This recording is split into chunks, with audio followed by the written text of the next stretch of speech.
ಮತ್ತು ನನ್ನ ಒಂದು ಈ ಹಿಂದಿನ ಎಲ್ಲ ಆಗುಹೋಗುಗಳನ್ನ ನೋಡಿದಾಗ ಈ ಧರ್ಮಗಳ ಮಧ್ಯೆ ಏನೆಲ್ಲ ಅಸಮಾನತೆ, ದ್ವೇಷ, ಅಸೂಯೆಗಳು ಬೆಳೀತಾ ಇದೆ, ಅವೆಲ್ಲಕ್ಕೂ ಕೂಡ ಬಸವಣ್ಣನವರು ಅಂದು ನಮಗೆ ಬೋಧಿಸಿದಂತಹ ಸಾಮಾಜಿಕ ನ್ಯಾಯದ ಪರಿಕಲ್ಪನೆ ಮುಂದುವರಿಸಿಕೊಂಡು ಬಂದಿದ್ರೆ ಇವತ್ತು ಈ ಒಂದು ಕುಲುಷಿತ ವಾತಾವರಣವೂ ಇರ್ತಾ ಇರಲಿಲ್ಲ. ಏನು ಬಸವಣ್ಣನವರು ಪ್ರತಿಪಾದಿಸಿದಂತಹ ಮಾನವತಾವಾದದ ಹಿನ್ನೆಲೆಯಲ್ಲಿ ಸಮಾಜ ಸುಧಾರಣೆಯನ್ನ ಕಾಣಲಿಕ್ಕೆ ಸಾಧ್ಯ ಆಗ್ತದೆ. ಆದ್ರಿಂದ ಸರ್ಕಾರದ ಕಾರ್ಯಕ್ರಮಗಳ ಬಗ್ಗೆ ಈಗಾಗಲೇ ಹಿಂದೆ ಮಾತನಾಡಿದಂತಹ ಸಚಿವರು ಮನದಟ್ಟು ಮಾಡಿದ್ದಾರೆ.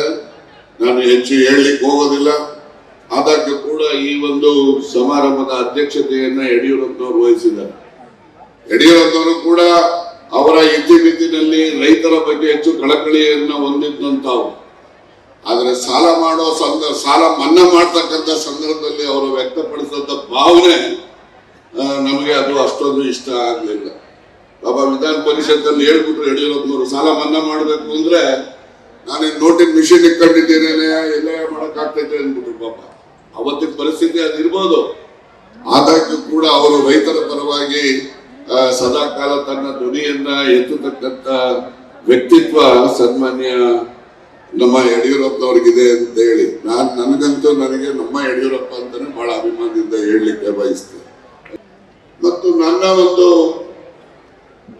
ಈ ಹಿಂದಿನ ಎಲ್ಲ ಆಗುಹೋಗುಗಳನ್ನ ನೋಡಿದಾಗ ಈ ಧರ್ಮಗಳ ಮಧ್ಯೆ ಏನೆಲ್ಲ ಅಸಮಾನತೆ, ದ್ವೇಷ, ಅಸೂಯೆಗಳು ಬೆಳೀತಾ ಇದೆ, ಅವೆಲ್ಲಕ್ಕೂ ಕೂಡ ಬಸವಣ್ಣನವರು ಅಂದು ನಮಗೆ ಬೋಧಿಸಿದಂತಹ ಸಾಮಾಜಿಕ ನ್ಯಾಯದ ಪರಿಕಲ್ಪನೆ ಮುಂದುವರಿಸಿಕೊಂಡು ಬಂದಿದ್ರೆ ಇವತ್ತು ಈ ಒಂದು ಕುಲುಷಿತ ವಾತಾವರಣವೂ ಇರ್ತಾ ಇರಲಿಲ್ಲ.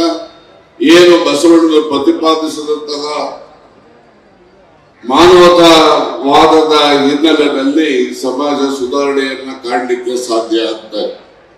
ಆದ್ರಿಂದ ಸರ್ಕಾರದ ಕಾರ್ಯಕ್ರಮಗಳ ಬಗ್ಗೆ ಈಗಾಗಲೇ ಹಿಂದೆ ಮಾತನಾಡಿದಂತಹ ಸಚಿವರು ಮನದಟ್ಟು ಮಾಡಿದ್ದಾರೆ. ನಾನು ಹೆಚ್ಚು ಹೇಳಲಿಕ್ಕೆ ಹೋಗೋದಿಲ್ಲ.